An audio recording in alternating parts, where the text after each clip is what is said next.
Good morning, good afternoon, and good evening, everyone. My name is Olivia Polkinghorn, and I'm just briefly going to be giving some technical direction before the webinar begins today. First, I'd like to encourage everyone to introduce yourselves in the chat box below and make sure when you're sending a message in the chat that you've selected all panelists and attendees from the blue box so that everyone can see your messages. So go ahead and let us know who you are and where you're joining from today.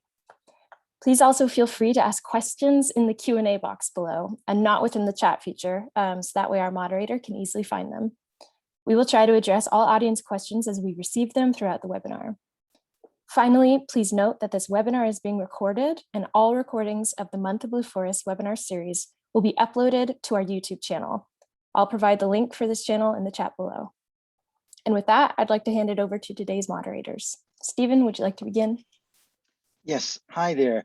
Welcome to the third webinar of the UN Environment Program's Global Environment Facilities Blue Forest Project Month of Blue Forest webinar series. My name is Stephen Lutz, and I'm the project coordinator of the Blue Forest Project, excuse me, and the Blue Carbon lead at Grid Arendal here in Norway. And today's webinar is Blue Forest Science for the Oceans We Want. Before I introduce today's panel moderator, I'd like to give some context on the Blue Forest Project relevant to what will be elaborated next through this today's panel. Give me 2 seconds. I'm gonna put a video. I'm gonna put a slide presentation on. Very short, 10 minutes.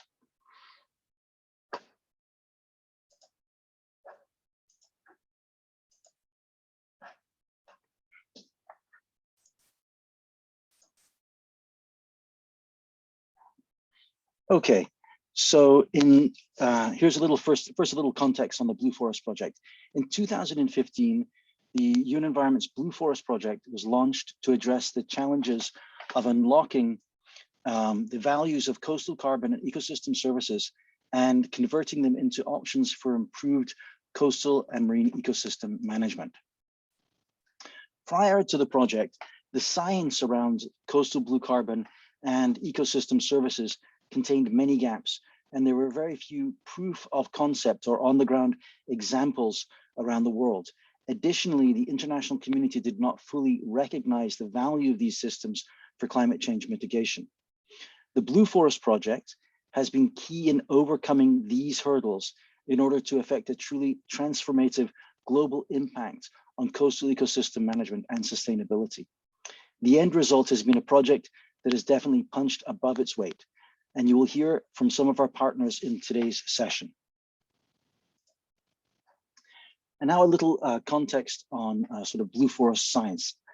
As I mentioned, the project was tasked with addressing key gaps in the science around coastal blue carbon and ecosystem services. And this included a specific component on targeted research, where we undertake such activities as an analysis of global market opportunities for blue carbon, an analysis of carbon fluxes in degraded seagrass and mangrove ecosystems in Madagascar and in Myanmar, a GIS analysis of global blue forests for salt marsh layer, so basically blue carbon and salt marshes, an analysis of the potential social effects of blue carbon projects, and an analysis of the coastal ecosystem services, not just blue carbon. But many more publications. So that's the targeted research. We're supposed to produce 6 peer-reviewed publications. However, many more publications have been produced through this project, as science is an integral aspect of blue forests and blue carbon interventions. In fact, our project sites, the activities of our project sites were divided into essentially 2 different types of activities.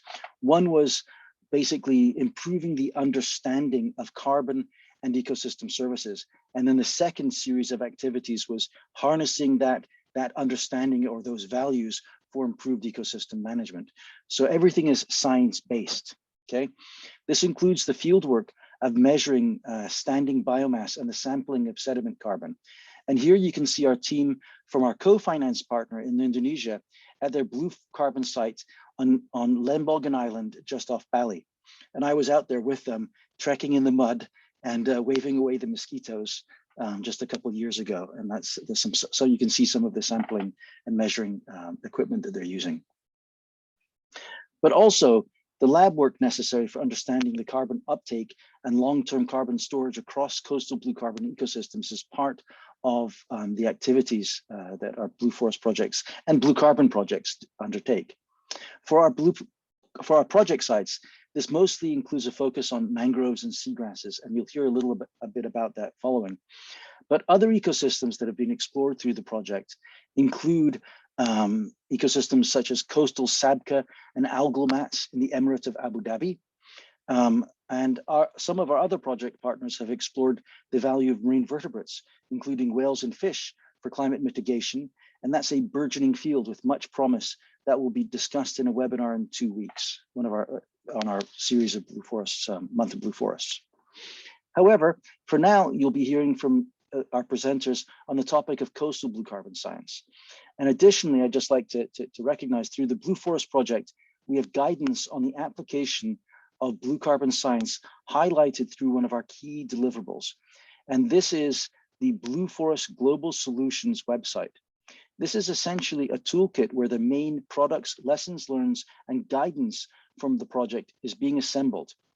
The site was launched just last month as an early access version, and we're revising it currently right now.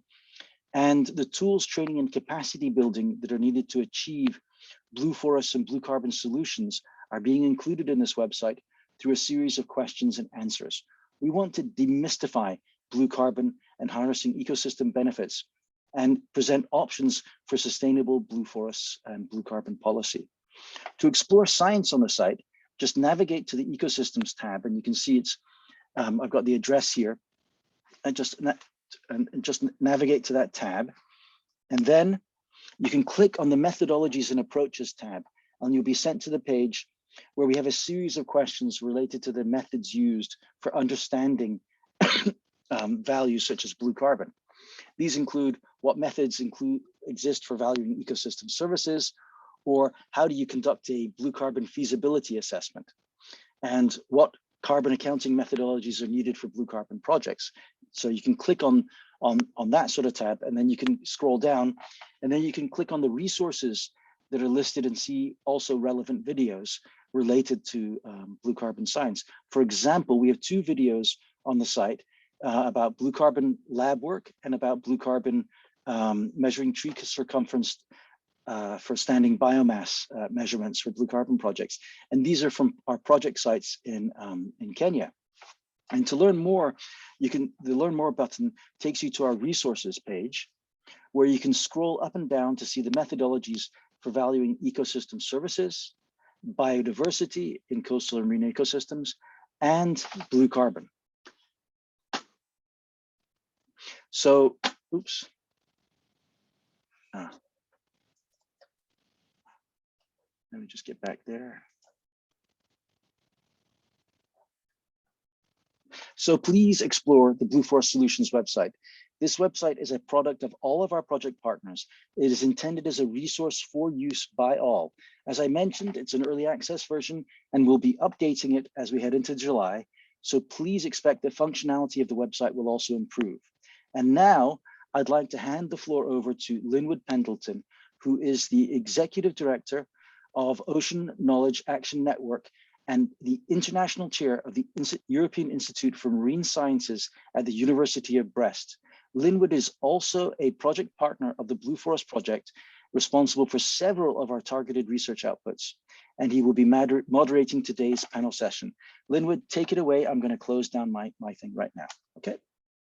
Thanks, Stephen, and hello, everybody. And it's great to see a lot of people on the participants list here that I haven't seen or talked to in a long time, but I got to know many of you through this Blue Forest Project. And Stephen mentioned that I was involved in a number of parts of the Blue Forest Project from its early days and its inception, including the Carbon Science Technical Advisory Panel, which included all of the speakers we have today, except for Angelique, and also led, help coordinate a number of research projects around ecosystem services, carbon markets, carbon policy, and the like. And much of that, including a toolkit about ecosystem service values, has made it into this Blue Forest Solutions toolkit that Stephen just presented. I'm really excited to see that come to fruition.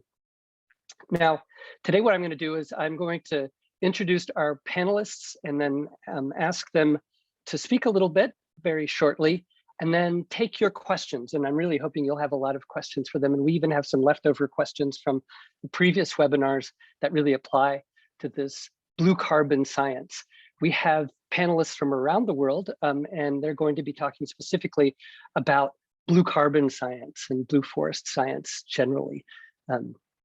So let's begin first. We're joined by Steve Crooks. I've known Steve Crooks now for a very long time, even before this Blue Forest project. Steve is a wetland scientist and a geomorphologist with 25 years of experience in the response of coastal wetland systems to human impacts and climate change.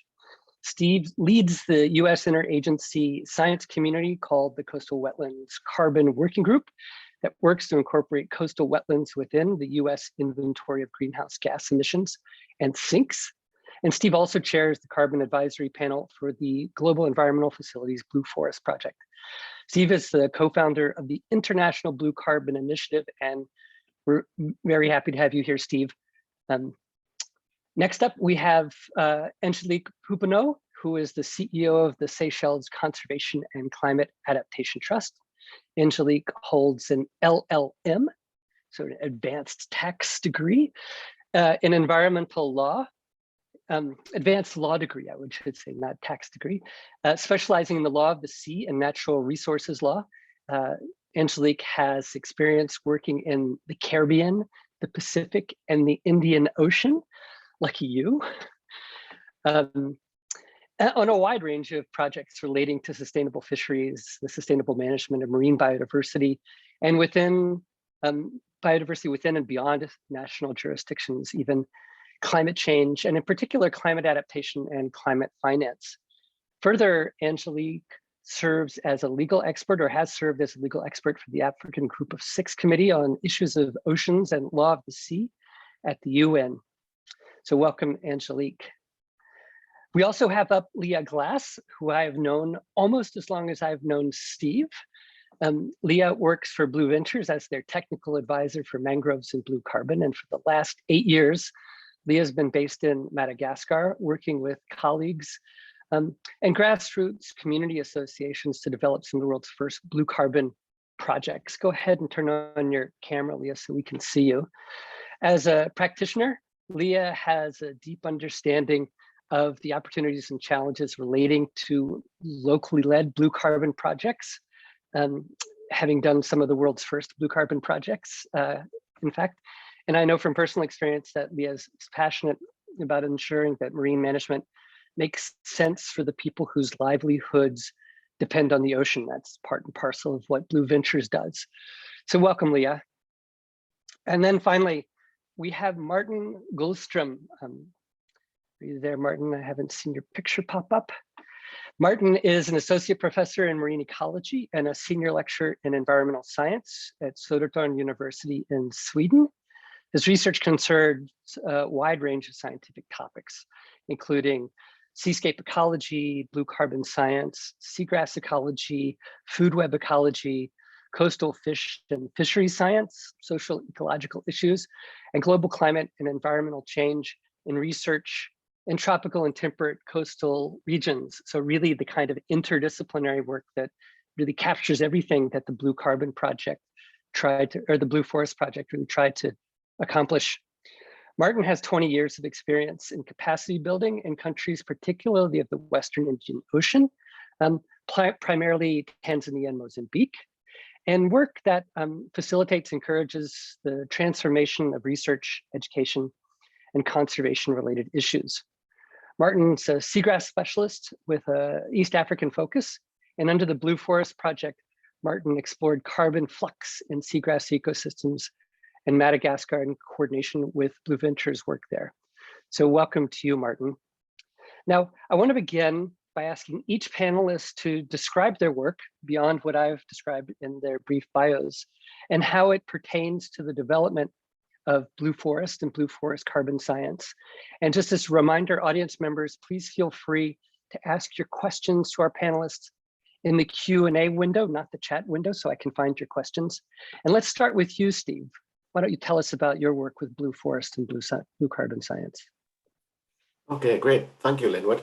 And I'll keep this brief because I think just looking at the crowd here, we have great opportunity for a discussion. And, when we started, we had Sylvestrum, we're a small group, and we've been trying to help build sort of the enabling environment around blue carbon for over 10 years now. And when we started, the UN report, IUCN reports that came out 2009, there was recognition that there's a need to include coastal ecosystem carbon, marine carbon within discussions about climate change. But the science was quite nascent at the time, but it all seemed to have a high potential. And it was actually working with Linwood and Duke University and Conservation International and IUCN, where we identified the critical importance of understanding the emissions with land use change, which took place. And so a lot of the discussions are built after that, following the first engagement at the COP in 2010 in Cancun, really recognizing there was a need for science community to come together and think about blue carbon ecosystems and understand when you take a marine system and you make it a land system and you change the coastal environment, what does it really mean in terms of emissions and possible opportunities for emissions reductions? And so, for 10 years, we've been building this enabling environment, and certain key things happened during that time. One was our amazing piece of luck that when we asked for the IPCC to engage on this topic, they did. And they developed in 2013 the wetland supplement, which enables countries to include management of coastal ecosystems, these marshes, mangroves, and seagrasses within their greenhouse gas inventories, which is huge because if you start measuring something, you're more likely to do something about it. And at the same time, we worked hard in developing standardized techniques for measuring and reporting carbon within coastal ecosystems, which has been applied by the Blue Forest Project, and they've helped to build a global data set on these stocks and stock changes. And we've worked with verified carbon standards to try and connect to the carbon market.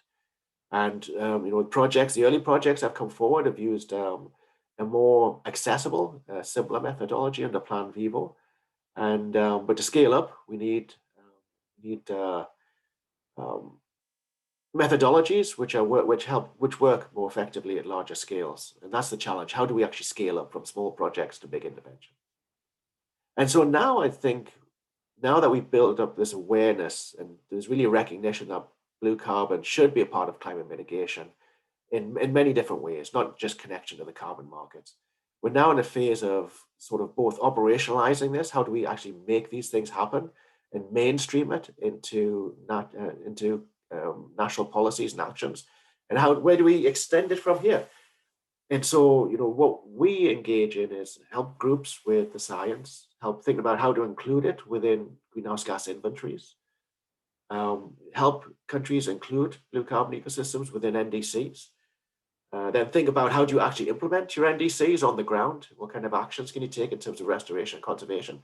And then how do you finance this? Because really, it's going to come down to money for most countries to action this. Where does that money come from? What kind of financing? What kind of funding? At the same time, we are certainly engaging, I think, in looking at new types of ecosystems. I think one of the big gaps that we have out there is actually understanding the flows of carbon through the landscape. And so when it appears on the seabed, what do we do about that? Can we recognize it? Can we include kelps in this? Can we include seabed management? What about aquaculture? So important to the economies and the livelihoods of many people. Can we recognize a carbon benefit for that and include that and bring some additional financing and maybe policy support and other types of mechanisms that help people in coastal areas? So I guess that's kind of where we are right now. We're seeing the science really expand. And I think we're trying to work right now on how to operationalize it and scale it up, which is why I look to my fellow panelists here and see we're going to have a really exciting, lively discussion because they're on the ground making these projects happen. So I'll pass it over to the next speaker. Thanks, Steve. And our next speaker is Angelique. And Angelique, maybe you could tell us a little bit about your work in blue forest and blue carbon science. Thanks very much. It's nice to see other colleagues, for us to have this really important discussion and one that's very topical in the Seychelles. So I hope all our attendees know the Seychelles is a small island developing state in the middle of the Indian Ocean. And we have always recognized that and appreciated that our island is really 455 kilometers square of land, but actually 1.35 million kilometers square of ocean. So I've always appreciated really the value and how much it brings to us in terms of livelihoods, ecosystem services, and so on. And it was really interesting in that as early as 2015, and of course these discussions have been going on earlier than that, but as early as 2015, the government of Seychelles, in submitting its first NDC, or at the time its intended nationally determined contribution, had recognized that its greenhouse gas inventory hadn't taken into consideration blue carbon. But it was only an acknowledgement of a gap rather than us being able to do anything about it. Since then, and it's been going on 2 years now, so as of 2020, the Seychelles Conservation and Climate Adaptation Trust, SECAT, we've been partnering with a whole host of partners, but in particular the government of Seychelles, to explore how to integrate blue carbon into our nationally determined contribution. Our focus has been on the really one ecosystem that the IPCC has had its methodology on, and that's seagrass meadows. And that's really because we have scale. Mangroves, of course, is important, but Seychelles doesn't have that much scale in terms of mangroves. So we've really focused on seagrass. Now, we are partnering in terms of the science with the University of Oxford, the Blue Economy Research Institute with the University of Seychelles, as well as local NGOs and scientists locally, to actually do a mapping of all the seagrass meadows across our territorial sea, as well as our exclusive economic zone, to better understand how much carbon is being captured and stored within those seagrass meadows. We'll be using remote sensoring to begin. But then we are also going to be going on the ground and really validating, making sure the satellites are seeing what we think they're seeing. And you have already indicated the size of our exclusive economic zone, right? So 1.35 million kilometers square. So we've got an excited team who will be going on the field to actually not only doing mapping, but also doing a bit of soil coring as well. From there, we will now use the IPCC methodology for us to get the calculations required to convey and communicate it through our national or through our climate communications, I should say. Now, because of COVID-19, we faced a few quite a lengthy delay in terms of undertaking the science. But in the interim, Seychelles has made blue carbon commitments within its nationally determined contribution. So really showing sort of that science policy interface. And at present, the commitment as it stands, and I understand it's going to cabinet today, is we will protect 50% of coastal wetlands, mangroves and seagrass by 2025 and 100% by 2030. Should external support be made available. Now, we are, of course, open to exploring different innovative financing mechanisms to help us implement those commitments. And as many people know, and what SECAT is most well known for is our innovative financing mechanisms, such as the debt swap and the sovereign blue bond of the Seychelles. So this is really what we are currently working on. And we hope that by September, the science will begin, but it's something that's, really worth mentioning and ties in with a lot of what Steve has said. Is making those commitments is one thing, implementation and financing is quite the other, but also the need to build capacity of the people locally to be able to maintain those commitments, to really deliver on those commitments. For example, building capacity with regards to doing the greenhouse inventory with blue carbon now integrated in there, but also long-term monitoring. There's a lot to learn about seagrass yet. The science is still evolving. And then of course, capacity building, broadly in terms of when we're establishing these monitoring programs with different protected area managers, as well as beyond, given that we are almost certain that there will be seagrass meadows that are not currently protected in the Seychelles, of course. So with that, I think that'll sum up sort of the work that we're doing: science, policy, and people, as sort of bringing it all together on blue forests. Thank you. Thanks, Angelique. And those conservation goals are really amazing, and it's really encouraging to hear about that. So thank you for sharing that with us. Leah, let's go to you next. And why don't you tell us about the work that you've been doing and then what you're going to be doing? Thanks, Linwood. Yeah, it's really great to be here today, and it's a real honor to be part of such a panel of friends and colleagues over the last few years. So I work for Blue Ventures, which is a marine conservation organization based here in Madagascar. With thanks to the Jeff Blue Forest project over the last 8 years, we've been developing blue carbon projects for sale on the voluntary carbon market. And in order to do that, we've obviously done quite a lot of blue carbon science. And I guess I would like to start by saying how I wish I was starting my blue carbon journey now versus 8 years ago, because the wealth of data, information, protocols, manuals, experience that's out there now versus 8 years ago is really fundamentally huge, and it's a really exciting time, I think, to be part of the sector, because over the last 10 or so years, the foundations have been laid, and we enter, I think, what's a really exciting time for bringing this concept really into implementation. But 10 years ago, this data didn't exist when we started our blue carbon journey. So we really started from the ground up. There wasn't any, there was very little published mangrove data. There was a huge amount of local knowledge, but not very much published mangrove data in Madagascar, and certainly no carbon data.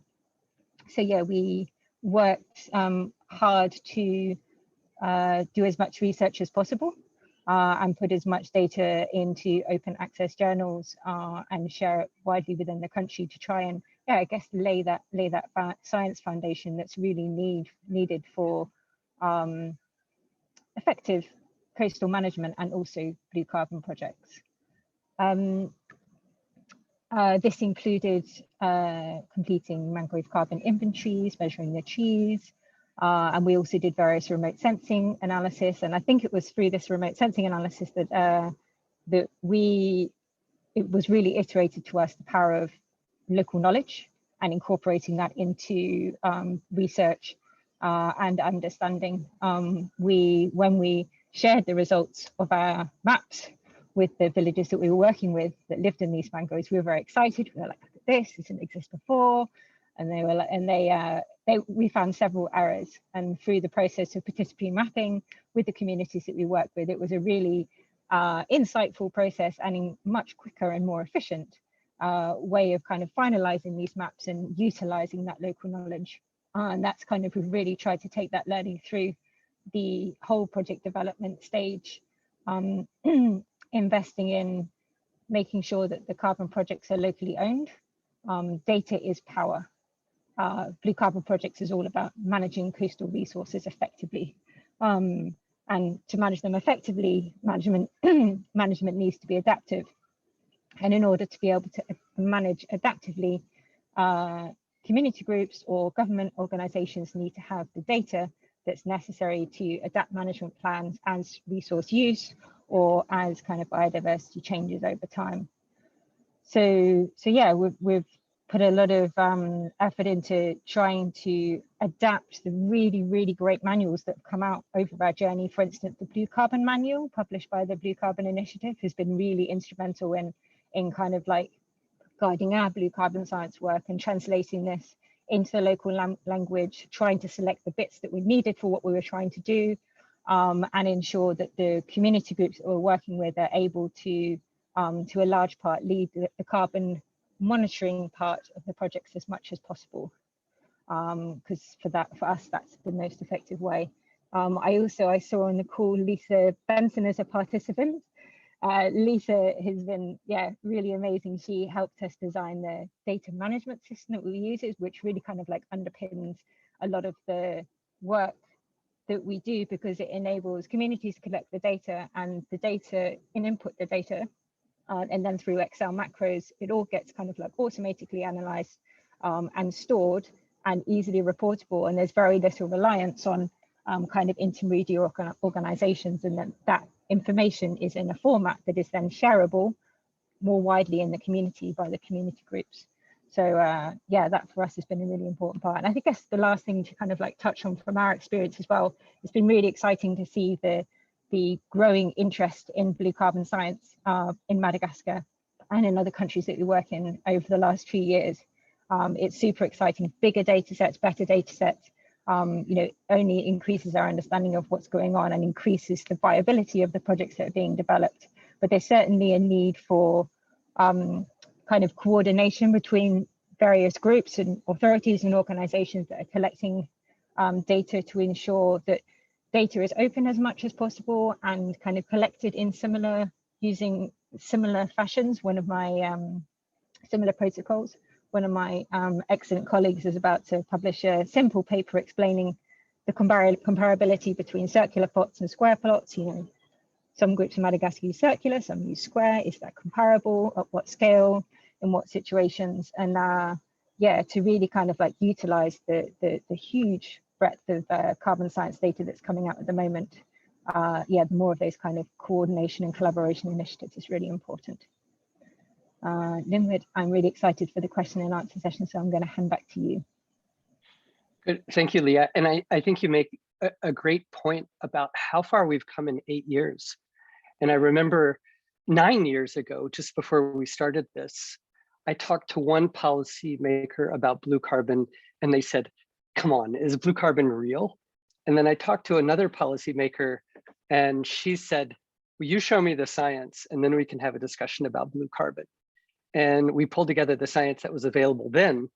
And even then, 8 years ago, it was convincing enough that we really knew there was something there. And I worked on a paper with Steve Crooks and a number of other people that really established that. And it got people excited. And then over the course of the last 8 years, my God, we couldn't even keep up with the science. It was coming out so fast.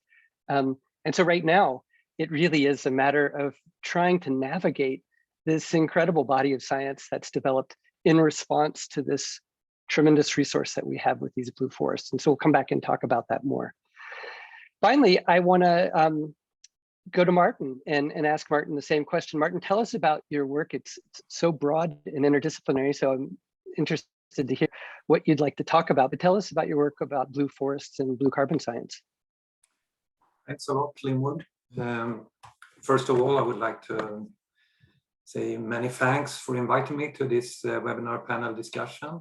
It's really an honor, and it's exciting to be part of this discussion, with the panel members, so experienced members.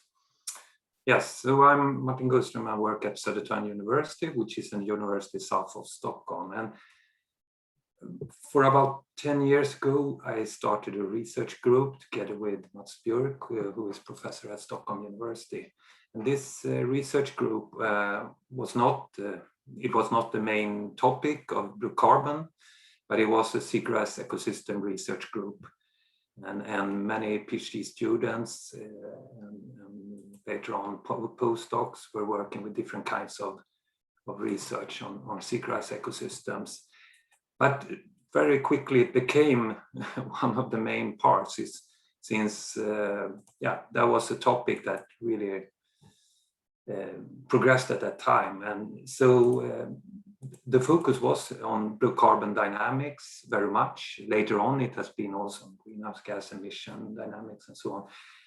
but also on seascape ecology, seagrass ecology and ecophysiology and so on. So different PhD candidates, they were working with different kinds within these topics. And as Linwood said in the beginning, when he was introducing me, I have been working with capacity building of research infrastructure in Tanzania for a very long time.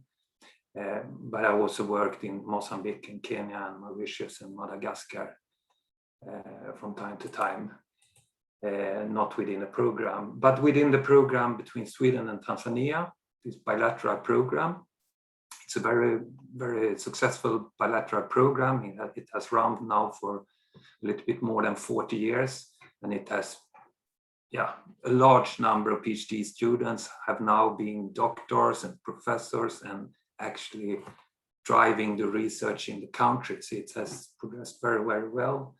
And blue carbon research has been part of this the last decade. And so now it's a lot of people there working at universities and other agencies and government who are sort of part of the experts on the blue carbon science, sort of. So that feels very, very good. And so I will give some brief insights into our research together with all those numerous colleagues within this program, but also elsewhere, of course. We have been working with different projects also then about 10 years. Primarily the work have been in the Western Indian Ocean and in temperate Swedish environments, as well as some other parts in Europe and a little bit elsewhere. A general key focus has been to determine factors that are driving spatial and temporal patterns of variability of blue carbon sequestration and storage in coastal sediments. And we have looked into and explored different drivers, multiple drivers, factors that are related to sediment, the sediment properties, the plants, all the plant characteristics, but also the settings of the surrounding environment, the seascape configuration and composition and so on. We have mostly been working with seagrass meadows during the last years, during the last year, we have also looked into mangroves and some other environments. We are now progressing, wants to include other environments in temperate systems like reed, for example, and there are also trees close to the coast that could be linked to the more submerged habitats. So this land-sea interaction is also part of this. And this is to understand more about movement patterns and exchange of carbon and what environments and factors that benefit the sequestration and long-term storage of coastal blue carbon. So our findings emphasize that environmental settings in a seascape or landscape context matter, but clearly that it operates in concert with multiple interrelated factors, biochemical and physical factors, where the local plants and sediments, all the properties of this are important and have a fundamental role for long-term sedimentary carbon storage in seagrass meadows. And since all environments of today are in fact affected by human activities, these aspects may be an important factor in many places and a driver of carbon dynamics as well. So that has to be taken into account. And in order to benefit climate mitigation, an important question from a management perspective is, for instance, to identify spatial conservation prioritization and also areas of concern. So the environmentally sensitive or damaged coastal carbon areas. And this would be very useful for managers to develop land use planning, for instance, marine spatial planning, and for policy making to safeguard climate regulation services across coastal seascapes. And here seascape ecology has an important role interacting with the carbon issues. And finally, I will just very briefly tell you about the carbon work on Madagascar, which was conducted, the fieldwork in 2016. We have published one paper this year, and there are some other on the way from this work. But together with a large team of people from Madagascar, from, for instance, University of Toliara, Wildlife Conservation Society, and Blue Ventures Conservation, where Lea is part of, and also from people from other countries in the region, from Tanzania, but also elsewhere in Europe and Australia. We carried out research within the frame of global partnership of the Blue Forest Project.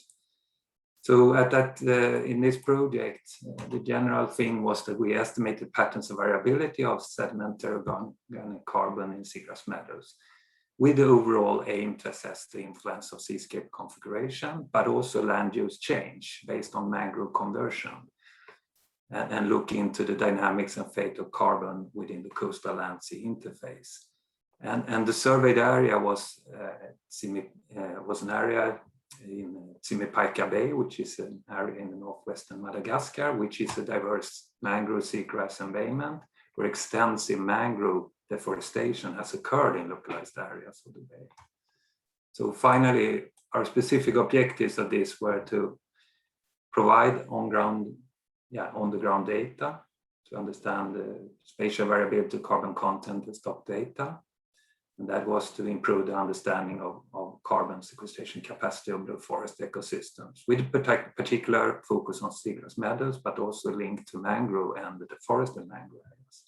We also explored how landscape and seascape configuration and composition may influence sedimentary carbon stocks in seagrass meadows.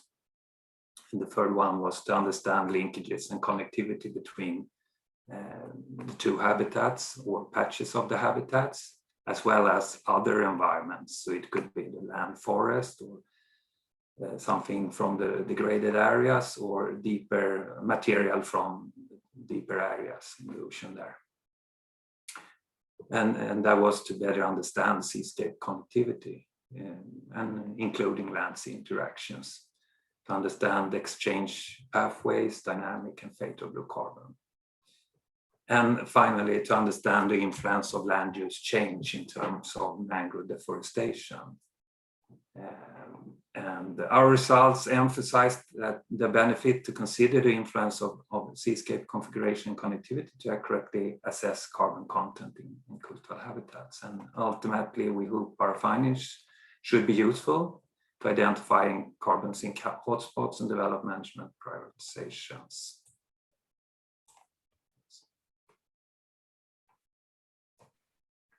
Great, thanks, Martin.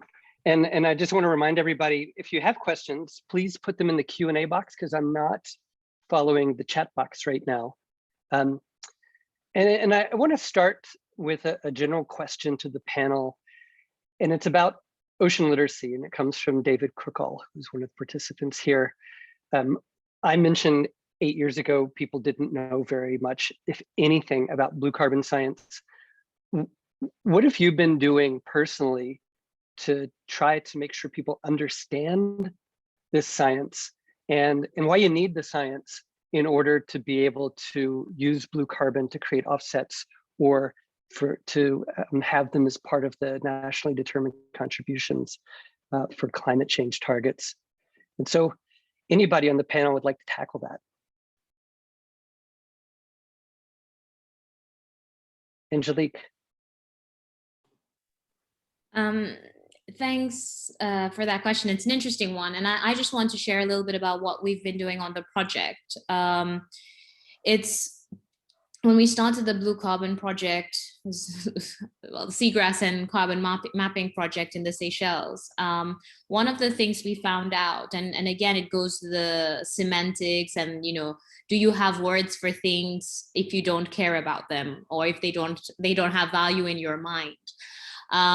So what we found out when we first started the Blue Carbon Project was that Seychelles didn't actually have a Creole word. Creole is our native language.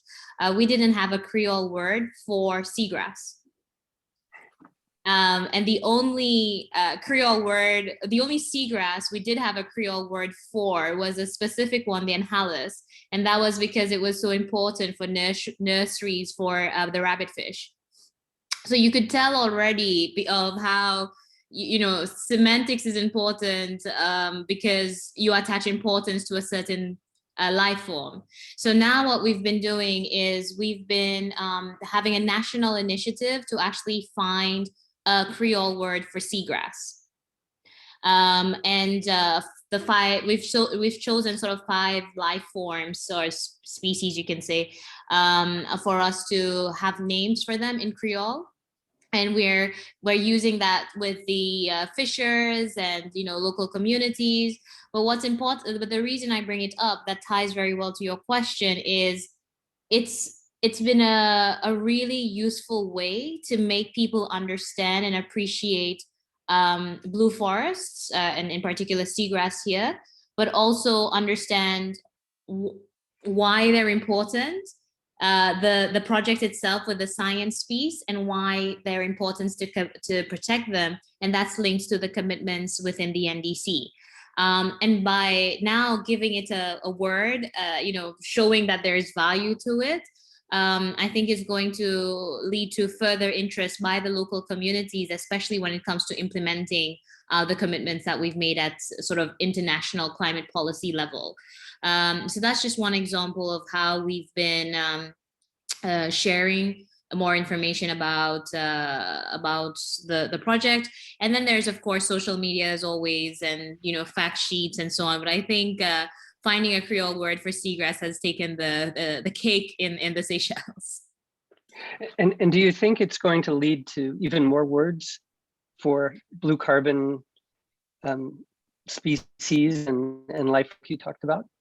That's right. And we're going through the whole process, right? So this is just the consultation stage. In fact, it will be officially recognized by the Creole Institute and placed in the Creole Dictionary. So similarly, we anticipate that that's going to lead to further interest on blue carbon, even more broader than that. Yeah, there's a long history. I'll come to Steve. There's a long history started by Rare decades ago about putting parrots on beer, for instance, in Dominica. And there are ways of getting these life forms that people aren't thinking about into the public's mind. And this seems like a really good potential opportunity.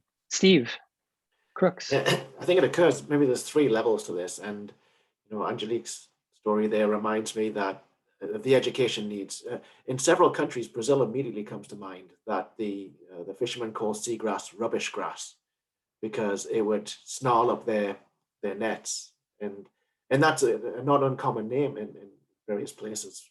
And so the educational process to link fisheries to the seagrasses is so important. And that calls to mind the area of the Balearic Islands in Spain, where they would have the same sort of concepts around the seagrass there, the fisheries. But once there was a realization amongst the community about the importance of it, now they sing songs about it. They have festivals about seagrass. Their local ferry is called the Posidonia in honor of the seagrass. And so it's great to see a transformational change. And I think that, the kind of, I think what David brings up, I think there's 3 kinds of levels to this. We've done really well at the sort of high policy engagement level. Blue carbon is a brand that's pretty well recognized. But then when we work with organizations and governments in many parts of the world, they're always asking for material. How can I convey this information to my communities in my language or in their language? And how can I convey it to government? So I think there's a huge need for just basic sharing of information in a way that's accessible to people in different parts of the world. And then the third thing is the accessibility of science information for people who are going to be collecting data. And the manuals, I think, have been really helpful. It's great to see that, it's being applied in places like Madagascar. And one thing that is ongoing right now, and I think the toolbox that Blue Forests have developed is going to be super helpful. And also the UNESCO, Intergovernmental Oceanographic Commission, have a website called Ocean Science Learning, Ocean Teaching. And they're going to be hosting a whole bunch of blue carbon videos and lectures and information, field reports, showing people collecting, cores in the field. So I think we're going to see a lot more online information become available, but you need to maintain a constant stream. And I think what also Angelique said about building capacity within country. There's always turnover of staff, and so it's a constant job to always be trying to raise awareness in universities, to build capacity there, and renew engagement with members of agencies, because you have to always be training them on what needs to get done, and that's just the way things are. Leah, I saw your head going up and down as Angelique and Steve spoke. Do you have anything you want to share about this?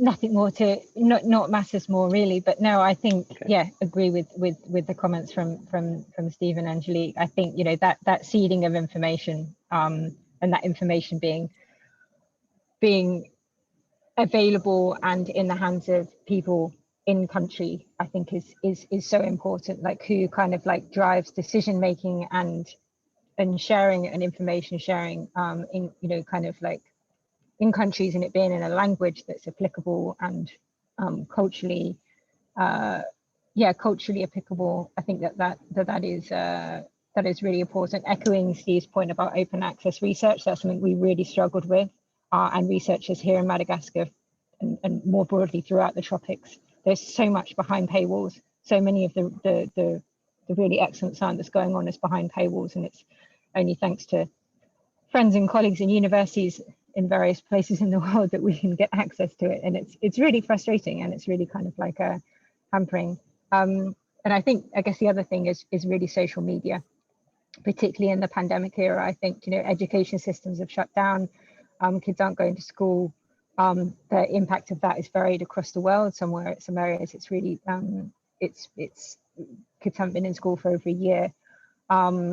But that social media presence in the absence of education, I think, is really important for kind of like spreading messages and encouraging learning in this era of electronic and connectivity. I think is something really powerful that, it might not be possible for people to log on to a webinar or an online training course, but they are able to get Facebook and Steve, quick follow-up.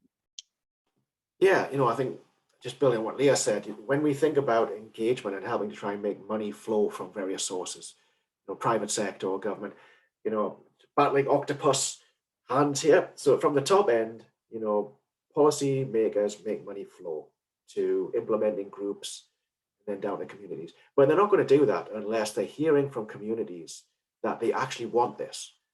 And so it's really important to have kind of social media and other information sources out there which demonstrate that these kind of things are working on the ground. So the work that Blue Ventures do and others do, with communities, marine management, improving their livelihoods is so important.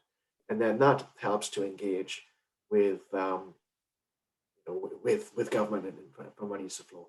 I've been in meetings with people, let's say, wanting to buy large amounts of carbon credits, and as an example. And what we'll sell it to them is a video of people showing that it actually matters to them. You can show all the graphs and everything like that, but and that's what people behind the back rooms will look at. They'll look at the numbers, but the people making the decision, if it speaks to their heart that they can see this working on the ground, that is what's going to help make a decision. So information flow, and I think the kind of question that David brought up is right on target. Okay, good. And when we think about words, one of the things that strikes me, and I'd like your input on, is how science helps us understand and talk about what is and what is not blue carbon. And 8 years ago, we would go to conferences or meetings about blue carbon, and it was all about iron fertilization in the ocean. And we'd go, no, that's not blue carbon. And then people would talk about, well, large fish and whales, that they're blue carbon. And people would say, what? And then, we got more science. And now people talk a lot about kelp and macroalgae and algal mats as potential blue carbon. And then people will talk about oysters and coral reefs. And so how is it that we can use science to really make sure that we're all talking about the same thing?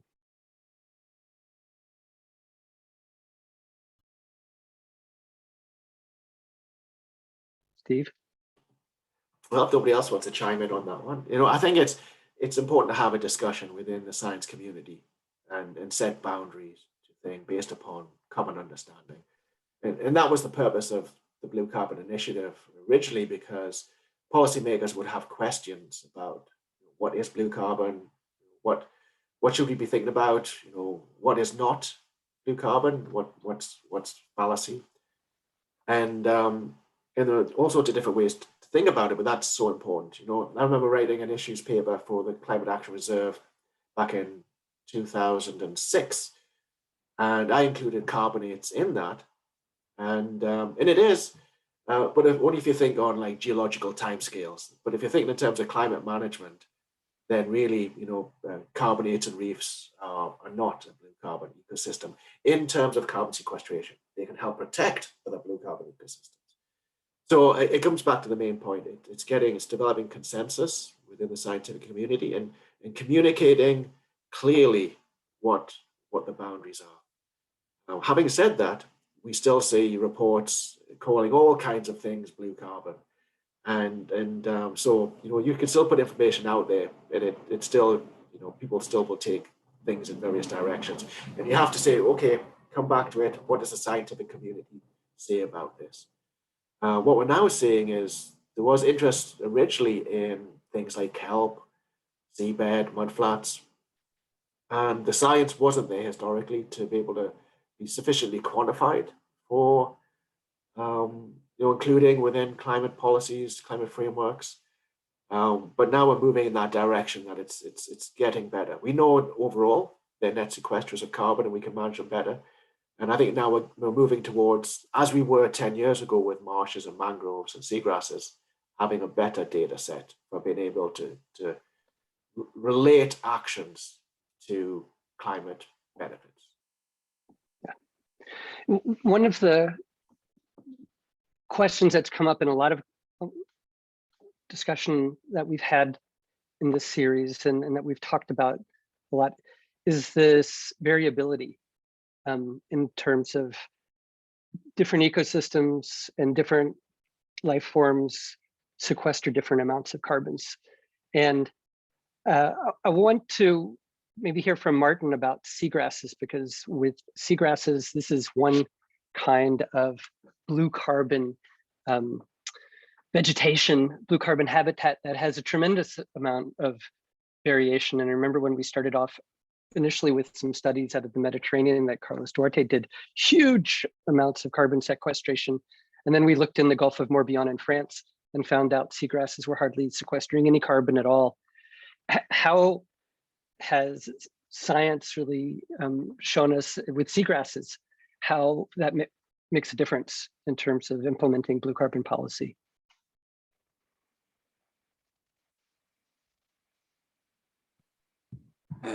Yes, yeah, I agree. It's a huge difference if you look around the world, and even where we have been working in the whole Western Indian Ocean region, you see a lot of differences depending on if you are in the tidal environment, the subtidal environment, and all those species. There are 14, I would say, seagrass species in that region, and some of them are really habitat builders. And when in policies and policy making, the big seagrasses or the large seagrasses, those that build huge habitats, they are also considered to be those that have most ecosystem services, and linked to that is, okay, it's blue carbon, should this is often not part of the protection, but should this be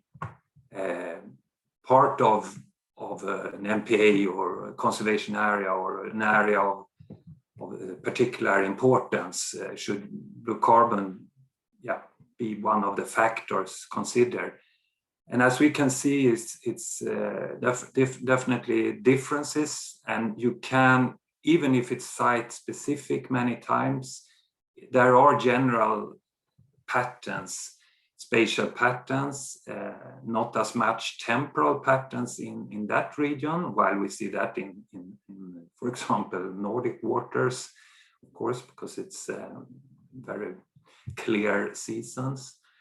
But we can see in the Indian Ocean or the Western Indian Ocean then that some species are generally, they seem to have a better, it's higher stock levels, and the burials seem to be higher rates and so on. And this is the question all the time: should we not consider the other seagrasses, and how should we protect? Because the problem is that the communities, they would like to have access, of course, to those areas for other reasons, for fisheries reasons, or for other use of these systems. It's the same with mangrove, of course. But so this is in the Western Indian Ocean. I would say it's not within the policy yet, but it has started to grow in the way that the marine spatial planning system is on the way, even in this. I would say it's not properly done in anywhere in the world, but it has, of course, progressed very much longer in the many areas around the world. But in this region, it has just began, and I can see the link to carbon differences in different environments. And as you say, there is huge differences, but we can see general patterns, at least considering the species, but also if it is an area with those and those systems together, and if it's a river-based environment, more like an estuary, we can see some patterns as well, more clear and so on. So, but it's not there yet in this environment, at least. Yeah. And then, Martin, Simon Walmsley points out in his question too that the level of management and sort of existing degradation in peat ecosystems in Scottish lochs has a big effect on what we think about their carbon storage potential. And how do we use science to understand, well, this is what seagrass is storing now under current conditions, but it could be different if we had less pollution, or it could be different under climate change. What's going on now in terms of trying to understand the role of management in this variability? I would say, if you mean from a scientific point of view, I would say it's we have also done those kind of experiments of testing this with the disturbances. So that is something that is really needed, and we run a project now on greenhouse gas emissions and the variation along the whole Tanzanian coast, and this is directed.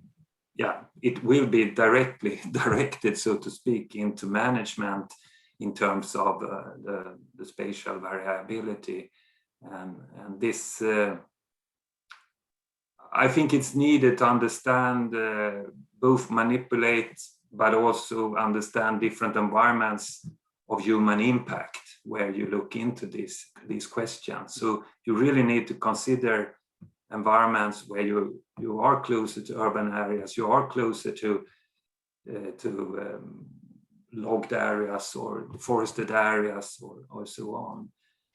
We can see so much influence from this, but also combine this with field experiments.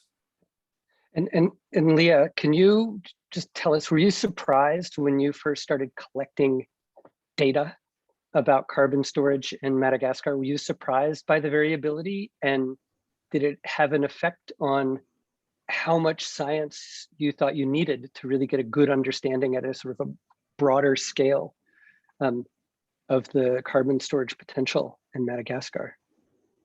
Absolutely. No, completely. And I'd say it's been one of the things that's really like confounded us over the last 8 to 10 years is that variability. And of course, Madagascar is a huge island, 1,500 kilometers tip to tip, and goes from the tropics just to the subtropics. So there's naturally a lot of variability along the coastline, which you would expect, and that's quite understandable. But what's really blown our mind, if I'm honest, is that variability at the smaller scale. And I think we're we as an organization are focused more at that local scale, developing kind of like community-led projects, which tend to be smaller scale. At a national scale, it's very complex, but I think you have that slight ability to zoom out a little bit and kind of focus on the bigger picture. But the smaller you go, the more those kind of like micro scale variations have the potential, I guess, to kind of like confuse the assessments that are necessary for a carbon project. So for instance, in Madagascar, the site that Martin mentioned, where I'm actually based, Semipaika Bay in the northwest, mangrove deforestation has largely been driven by charcoal production. In aquaculture settings and everything like that, there's been a lot of studies, flux studies, carbon stock studies, which have shown the very clear loss of soil organic carbon in that context, because it's dug out, it's excavated, it's oxidized. The story is clear. But in the kind of context that we're working in, a lot of areas, the stumps are left in the ground. So we need to kind of like work out, what impacted those, what is the impact of the deforestation on the soil organic carbon? And we've actually found that really difficult, mainly because the obvious way of doing that is to compare intact plots to deforested plots. That's the most obvious way of doing it. But in order to do that, you need to know that the deforested plots were, when they were intact, comparable to whatever you are comparing them to. And the variability at the smaller scales really made that quite challenging. And it's been helped. I mean, Steve Crooks, he's been a really big help, kind of like helping us untangle that. And I think the more example projects we can have out there, not necessarily talking about science, but more actual kind of carbon project methodologies and carbon project documentation that shows how other groups have done that, I think is going to be really important for, how much do you really need to know, or how, what level of detail do you really need, because it's it has the potential to delay action because people are getting themselves wrapped up in complex science. I think that's the thing. It's a matter of balancing being confident in the science, but equally not letting that, hamper implementation too much, because that's really what we need right now, is that balance. And Angelique, this variability is obviously, I think, what you were referring to in the Seychelles seagrass and carbon mapping project, where you're using remote sense data, but you're also collecting data on the ground, because it's not enough just to know where seagrass is. You've got to know what it is and how much carbon it's storing. How much field sampling is required, one, and is the remotely sensed data you have, I assume from satellites, at a resolution that's good enough for you to really make sense of this variability? Thanks for the question. I'm a lawyer,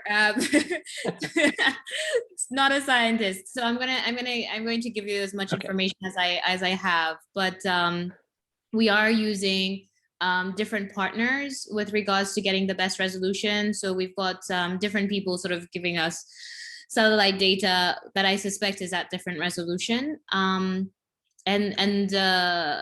that's as much as information as I can. Well, let me ask you a more lawyerly question. So from a legal perspective, how much of a challenge is this variability presented to getting people to understand how much carbon is potentially at risk or at benefit of protection? And is it a challenge in terms of writing NDCs and nature-based solutions plans that are easily measurable, so you know that you're achieving the goals you've set out? How is it complicated, the legal side of this?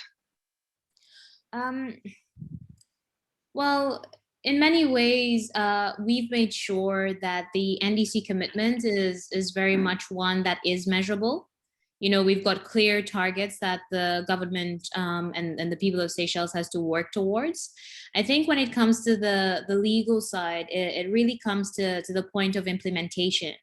And what we've done is we've linked our marine spatial planning process to this commitment. So essentially, the information that the data that we will collect will feed into our marine spatial plan. And from there, the relevant sort of protections and management measures will be put in place. I think where the complications get in terms of legally is questions of enforcement and what kind of management measures will be required. Given as a small island developing state, the one thing you've got to be very cautious of is making commitments that require very costly enforcement mechanisms, because we're simply not going to be able to afford it. Now, that is why we've used the marine spatial planning process in the sense that we've engaged stakeholders from the very beginning. And as you see through our sort of education and awareness piece, still engaging stakeholders on the basis that they will already understand. We won't have a really steep curve to teach or to educate people as to why they should not do certain things, like trampling over seagrass, for example, very simply.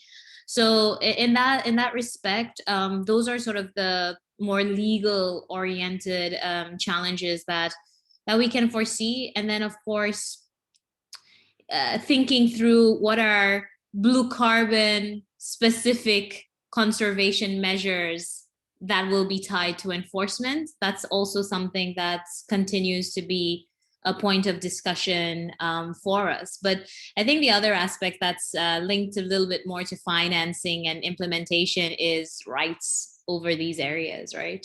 Mm. And how do you have the right management frameworks in place to allow communities and government and co-management structures to really make sure that we're achieving the objectives we're setting out to.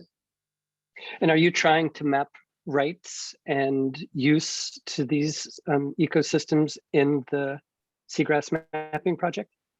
Not on the seagrass mapping project, but there is a complementary project called the Swallow-Fish 3 project, the Southern Western Indian Ocean Fisheries Project, that's also taking place in the Seychelles, and they would be looking more to those elements. Again, everything ultimately to feed into the marine spatial planning and adaptive management in the Seychelles. Okay, good. And there's a question here from Kat Dawson that's to everyone. She asks, particularly Steve and Angelique, when you think about the priorities for capacity building, we often talk about it as like everyone knows what we're talking about. It sounds like when you're talking about it, Angelique, you have to have people that understand remote sensing and how to interpret those data. But you have to have field people. And so if we just went, around the panel here really quickly, if you were going to ask for one or two kinds of new science capacity in your country for blue carbon, what would it be? Let's start with you, Angelique, and then. Both science and policy, especially with technologies. I think it's sort of very obvious for us that Seychelles, as a small island, we've always so dependent on external expertise to be able to undertake a lot of these projects. So I'd definitely say, that science and policy interface and new technologies to do a whole range of things, really. Yeah. And Leah, if you found that there were certain things that you just couldn't do in Madagascar 8 years ago, from the perspective of blue carbon assessment, what do you see as still the priority capacity need in terms of implementing blue carbon science as a part of blue forest projects across the country?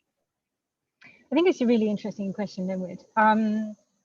There's a real wealth of science capacity within the technical groups, the technical government groups, particularly under the Ministry of Environment and Sustainable Development here. They've now got extensive experience in remote sensing, carbon inventories and everything like that. I think one thing that will be an interesting focus going forward, particularly relating to accounting, and it is science related because it's underpinned by science, is I think data management and transparency and these initiatives are underpinned by science, which is underpinned by data. So ensuring that, and this isn't necessarily just a government thing, but I think organizations like NGOs, researchers, and everything like that, I think is important for that kind of that data transparency and data consistency is going to be really important. And I think for me as well is that again, investment in, I'm lucky enough to work with some really fantastic Malagasy researchers, and really trying to push as much science through local organizations as possible, I think is really important going forward, to ensure that talent is nurtured and sustained. I think is really critical to ongoing success. And Steve, you've worked in a lot of countries. If you were going to hand out capacity to really push blue carbon forward, what would you want to make sure that more countries had at home in terms of capacity? I think there's a few ways of looking at this.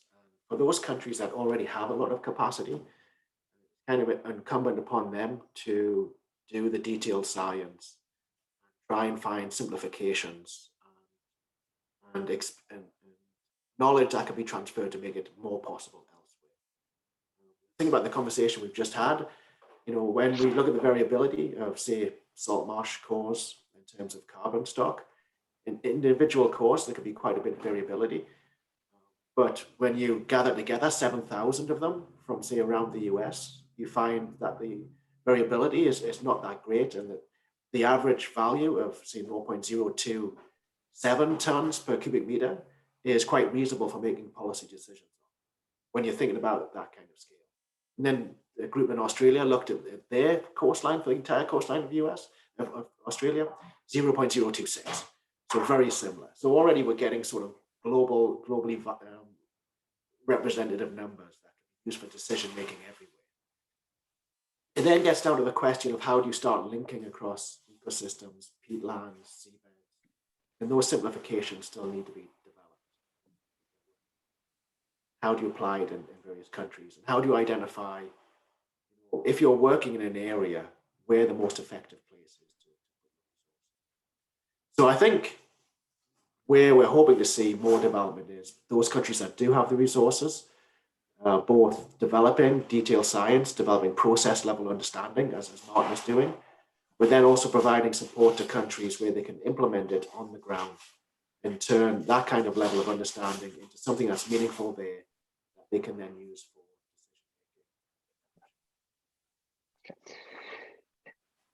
decision making. And Martin, is there anything in particular that's unique about seagrasses in terms of capacity building around the world, and a real clear need for building seagrass science capacity? I think it's, if you mean particularly in different regions, I think it's very different in different regions. But what I learned from some, some of you talked about this with me, social media and good simplified information, videos and so on. I can see those that can be very complex and complicated, but if you have a very simple one, which is, I have seen that from one person in Sweden, it was like amazing, and people see this and everyone is like, oh, this system is so important, and they understand all about it in another way. And so there is a huge difference in how you can get out this information. So I think information in different, really thought through ways would be one important capacity builder of the seagrass arena and blue carbon seagrasses. And of course, this should be simplified so it links well in an understanding of climate change, which is in itself so complex and complicated to explain. So I think this kind of, that was just one example of this. Yeah, and we talk about data as if sometimes as if the carbon's just sitting out there, or as if these seagrasses or mangroves are just chugging along in isolation of all of the rest of the ecosystem that's around them. And we had a question, one of the questions from one of the other panels was, how important is the rest of the biodiversity in understanding the resilience of these ecosystems, the ability for them to collect carbon in the future, and even their carbon storage capacity today?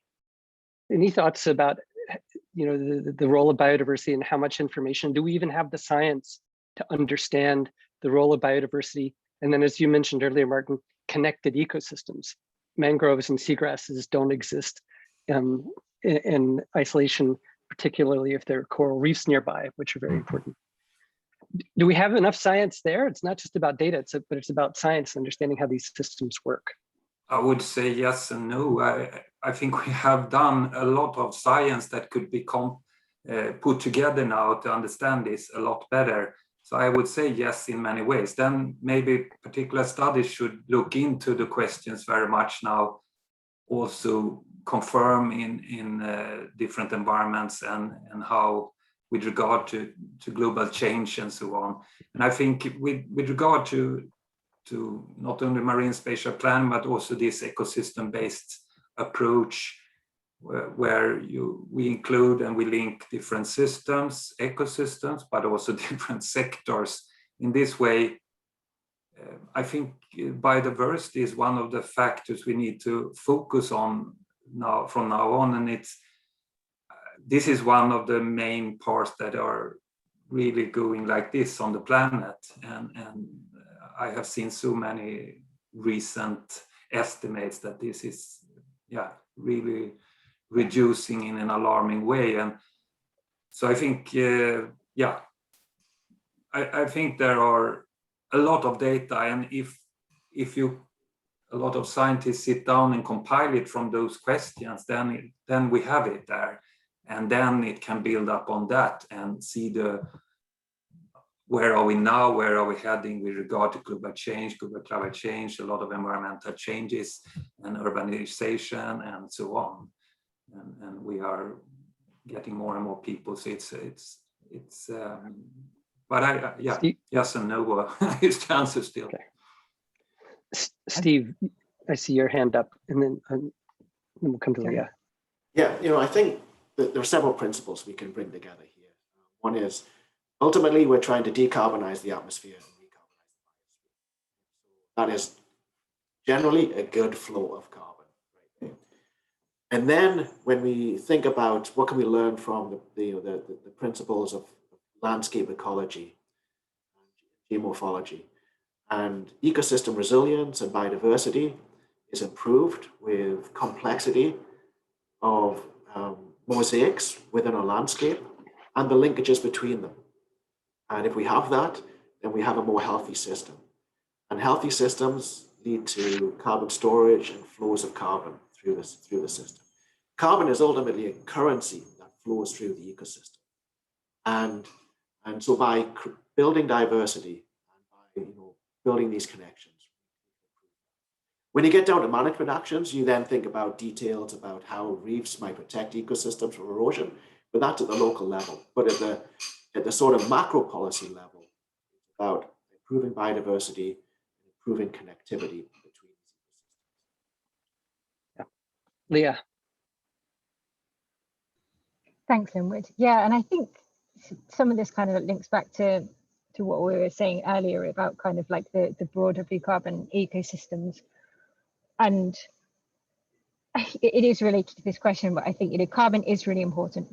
We desperately need to do something about the climate emergency. There is no denying that. But and we're coming up to COP, and and it's really great to see so much conversations happening around decarbonisation, and particularly around blue carbon as well in relation to this webinar. And it is the topic at the moment. I guess it would be a shame if that discussion and that focus diminished from everything else that these ecosystems do.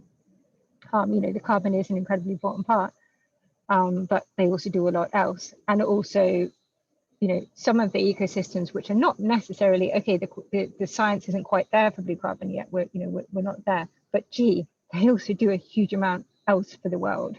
And yes, carbon is really, really important right now, and we should as a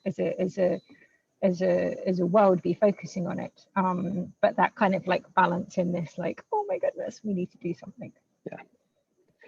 And this, what you're referring to is sometimes called nature's benefits to people, or ecosystem services, or ecological co-benefits. And I'll just make the point from my involvement in the Blue Forest Project that when we looked at the social science around the world, it was incredibly lacking at the country level in most lower income and middle income countries. And that is, we just don't know how people are using these ecosystems. We don't have good data and maps about this. And we don't understand the local economies and how they respond to things like carbon offset projects, protection. And so this is why there's always the possibility that we might see a really great carbon project in one place could lead to increase in emissions someplace else, because there's more deforestation, because you've pushed the pressure off to unmanaged places. So if I were to ask for one thing, it'd be more social science capacity, because you really got to understand how people fit into this system. And we need to have the same kind of maps about people that we have about seagrasses and mangroves.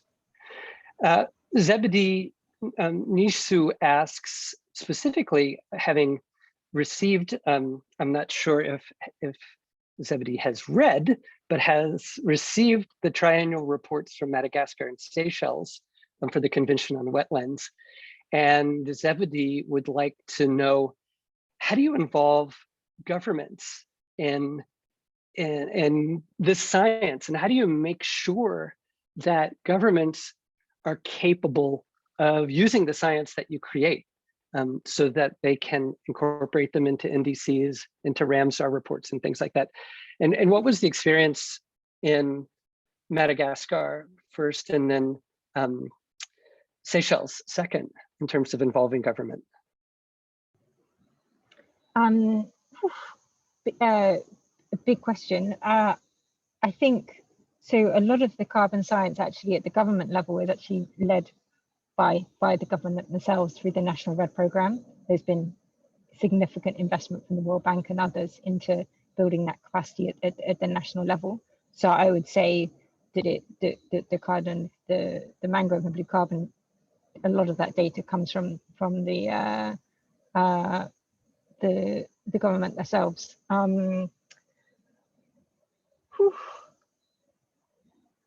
Yeah, again, I think it comes back to that science capacity at the national level. I think a lot of it is that ensuring that there's kind of like trust between academic organizations and government, and that everyone's like speaking the same language, and that there is bridging that gap between science and policy. I think is it's a lot about language, it's a lot about application, it's a lot about transparency and understanding. And yeah, it's definitely not difficult. We've certainly found that it's far better done with that capacity in country versus necessarily externally. And I think that's really really the way forward, to get that dialogue going as much as possible nationally, as much as it is internationally. But Angelique, I'm sure she's got a much greater experience in poignant points.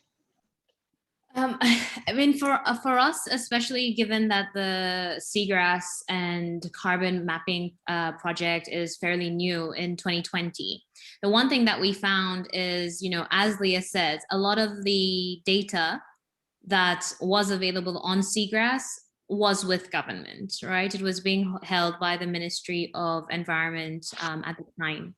Now, when the issue really was that although we had various attempts at different resolutions and different techniques being used to map seagrass, Seychelles didn't actually have a validated seagrass map.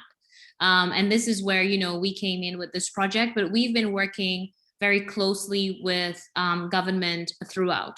And I think in terms of the very design of the project, they were very keen to ensure that all data collected and all the science that we were sort of generating would be owned by Seychelles. And this was something that, you know, by design in the sort of early days of the project, this was agreed to. The other thing I think that is also worth mentioning is the data that we will, we will have after the sort of mapping is underway, that there will be a repository within government to hold that information. Right. And then also, given that the government is the one driving the marine spatial planning process, again, it'll sit with the government. So I anticipate that perhaps the reports that have been read don't have as much data, perhaps because, you know, we're obviously undertaking a lot of work that will be ready sort of early next year. The other thing worth mentioning, I think, is the importance of capacity building. I know Leah's already made the point, but one of the things that we've done is not to always have this dichotomy between the science workshop and the policy workshop, and made sure that the policy makers get invited to the science workshop and the scientists get invited to the policy makers workshop, just to continue to bridge language gaps and understanding gaps. So those are different ways that we're trying to work as close as possible to government, of course. That's great. And you know, that really is, that is at the core of the transformation in science that the UN decade envisions, which is the co-creation of science by involving stakeholders from the very beginning. And it's just so important. Steve, a quick comment, and then I have one last question for Leah for us to wrap it up. So Steve, I saw you had your hand up. Yeah, just to build on those great comments, you know, communication of science with policymakers is so important. So always being available to have that kind of discussion. A minister in need is a friend indeed. And so understand what's keeping policymakers up at night, and bringing solutions. You know, don't just turn up with problems, but bring solutions to problems that we have. Good. Now, Leah, I want to give you the last word. And what I want you to talk about in just a couple of minutes is, you mentioned that you wish you had the science we have now 8 years ago when you started. And could you just say what you would have done differently if you had the science you had now? Because I think it's really representative of what would happen if people move forward in their blue carbon projects without using the science to its best ability. So what we would do different?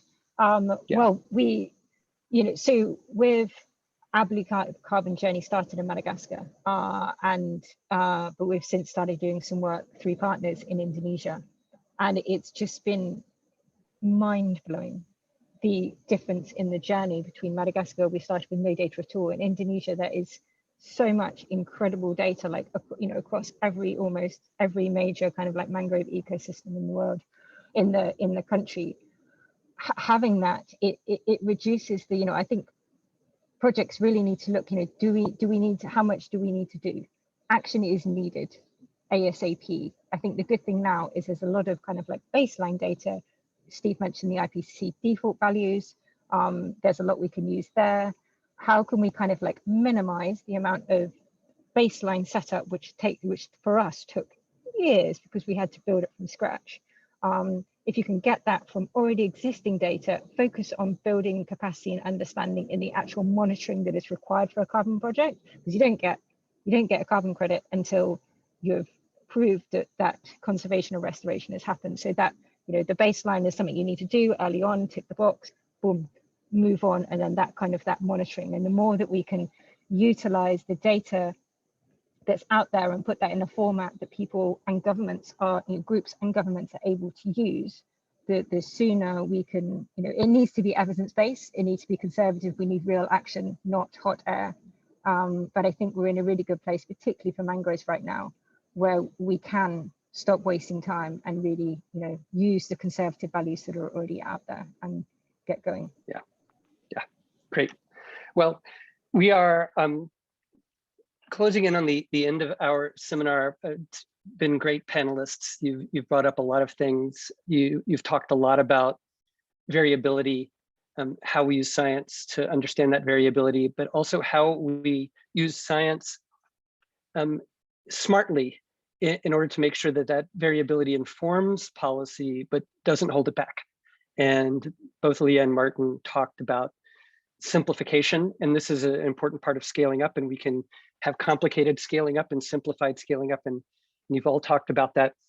And then I think finally, it's just so important to note that using the latest science is ultimately really cost savings in terms of making sure that these carbon projects work and they achieve the goals that we need to.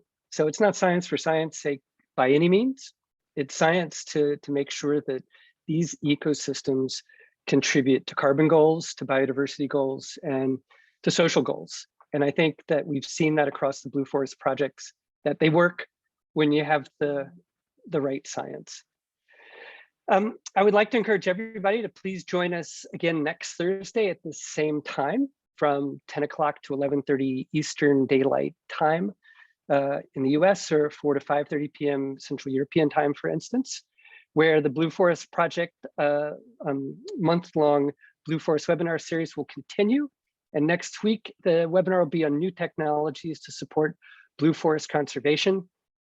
And we'll be joined by a similar panel of experts who will discuss recent tech innovations in monitoring and mapping of coastal marine ecosystems. Angelique touched on some of that earlier. As we learn how to use technology to be a cost-effective tool for Blue Forest and Blue Carbon projects. So on behalf of all of the Blue Forest Project and all of the panelists, thank you all participants. Thank you for your questions. And don't forget to check out that Blue Carbon Solutions page that Stephen talked about and that Olivia posted in the chat. Okay, thanks very much, everybody, and we'll see you soon. Everybody.